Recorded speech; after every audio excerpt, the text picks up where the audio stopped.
Alright, so we have our E46 wagon up on the lift now. Main reason we put it up on the lift was about a week and a half, 2 weeks ago almost, we installed these Style 32s that used to be on my car, the S54 Sedan. And they've been rubbing a little bit. I did cut the quarter panel, the inner lip, but it was still rubbing a little bit, so I wanted to shave that a little more and reseal it.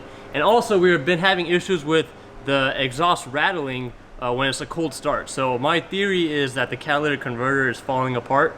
Main reason, when we did the 330 swap into the wagon, the headers that were on here, they actually had issues with the studs where it attaches to the rest of the exhaust, and I actually had to beat those out, and I think I went a little too crazy at it.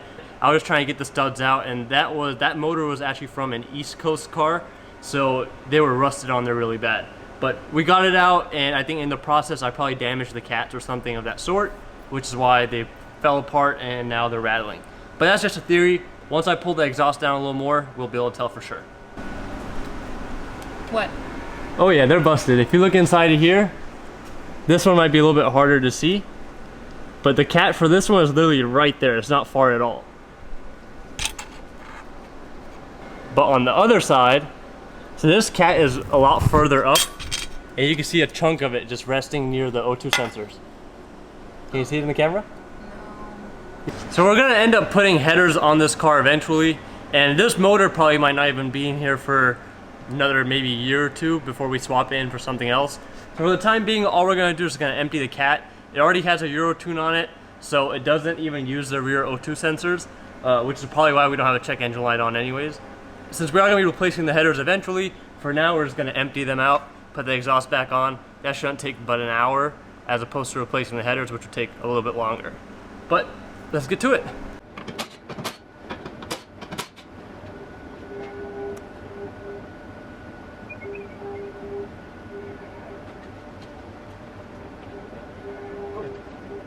Oh, yeah, you can see that chunk right there. Yep. Right there, as opposed to the other side. That one is broken too, but it's like still staying up. Like it's still one piece.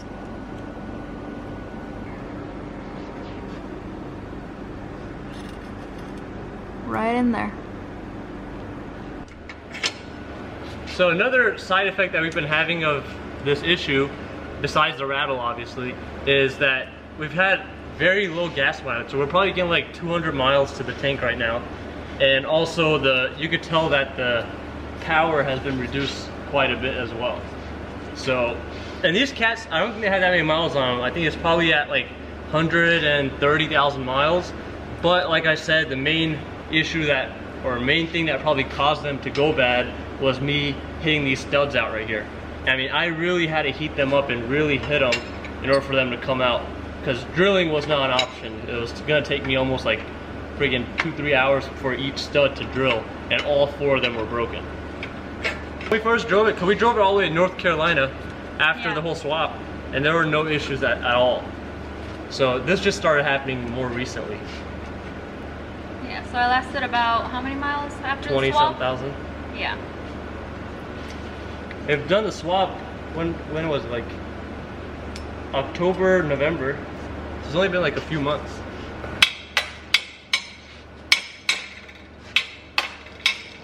Oh snap. Look at that. Oh my god. Yeah. Look at that. Look at that. There's a lot more in there. Oh, yeah. So we need to get creative with this in order to break up the cat. There are some chunks that are like, you know, cracking and breaking off. Then there are some that are probably, you know, melted shut. So in order for us to get it out, we need something to break it up, and then either we can vacuum it out, or I'll just turn the car on and just floor it, and all of it should come flying out theoretically. But we'll see. So all I'm trying to do is, we can sit there with like a coat hanger and just try to break it up, but it's probably gonna be a little bit harder than that. So I'm trying to get something that's bendy, like a coat hanger, but it's pretty sharp, so I can just put it on a drill, and I'll just drill it and let all that stuff just keep, you know, breaking up. But let's see what we can find. So the rest of the chunks for this one here is all the way up here. And for this one, they're right in here, so it's not that far from the hole. But this one, yeah, we have to find something that will reach all the way up here. Let's see.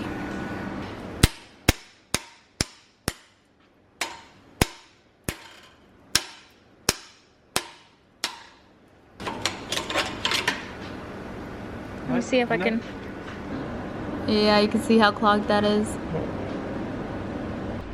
Alright, change of plans. We're not gonna waste our time doing that because it's gonna take a very long time. Instead, we're gonna spend our money. Yeah. We're gonna buy new headers tomorrow morning, but for right now, I will go ahead and remove them. That's the good thing about living over here, that most of the warehouses for all these performance parts that are made in China or whatever, a lot of the warehouses that say they ship from the US usually are in California. So I found a warehouse that's about 15 minutes from here. I messaged them off of eBay, hopefully they respond. And worst case scenario, if we can't get the headers tomorrow, I've got another set of OEM headers. We'll just throw those on there. But for now, she's gonna pull them all off. This is his wagon, by the way. We like to joke around and say that this is his wagon. It is his wagon. What do you think? It's your wagon, what you think? You like new headers? Or what? New headers, please! Oh, okay. Alright, so now we don't need this secondary air pump or this valve here. We don't need any of that, main reason because I put the Euro tune on it. But before I did the Euro tune, I had finished the whole swap, put all this stuff back together, and I just got too lazy to pull any of that off. So with the Euro tune, it deletes the secondary air pump and also deletes the rear O2 sensors. So those are the ones that check for the catalytic converter efficiency. So we're just gonna not put the O2 sensors back on, especially since we're gonna be putting those aftermarket headers. I know I have a video on the headers on like a long time ago saying how bad they are on my main channel. And main reason I said they were so bad was because of the fitment, and main reason the fitment issues were for the O2 sensors, the rear ones. So since we're not gonna have those, the fitment should be all right.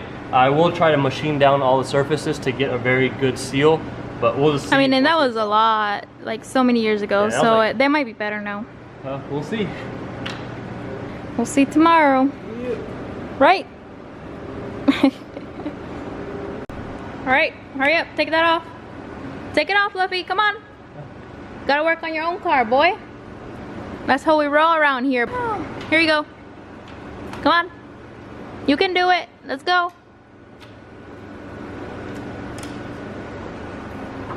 It's like, oh, not touching that. That's dirty. Alright, come on. Come here.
All right, headers are on.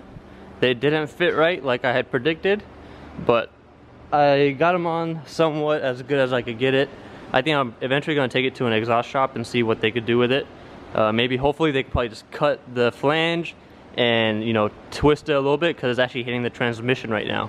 I tried to bend it as far back as I could, but we'll see how it sounds. Hopefully there's no exhaust leaks. Let's turn it on and see what happens.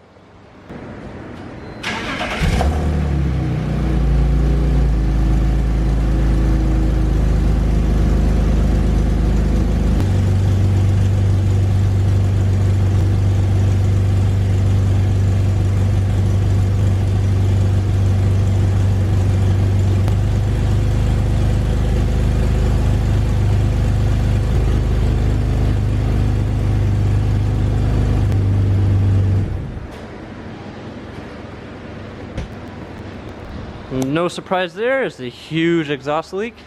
Well, let's see what we can do about it. Alright, so I tighten up the clamps a little more, or tighten up the bolts a little more, even put nuts on the back side, because these headers were actually threaded, so I did put bolts through there, but put some nuts, new gaskets.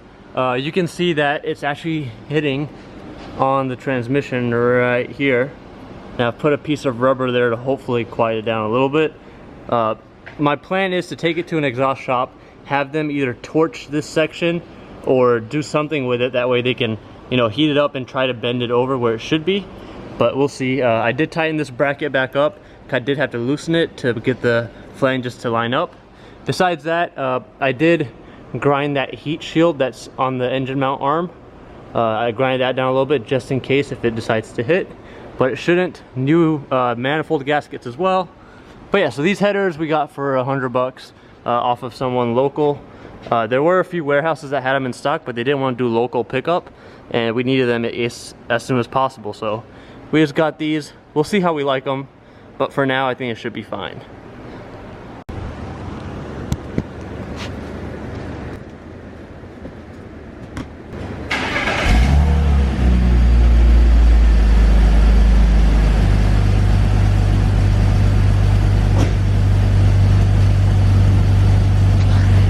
Much better. So the wagon is back on the road again, and I'm surprised actually it's not rattling at all with the whole exhaust hitting the transmission or anything like that. Everything seems fine. There's no more exhaust leaks. It's back on daily duty. But anyways, I think I'm gonna end the vlog here. I gotta work on another car. No beamer when I pull in the sun. Change on me just like Polo the Don. Don't be fronting, girl, you know I'm the one. Number 2 is not an option and they know they can't stop me. Take off, I can't take no breaks off. I've been working hard.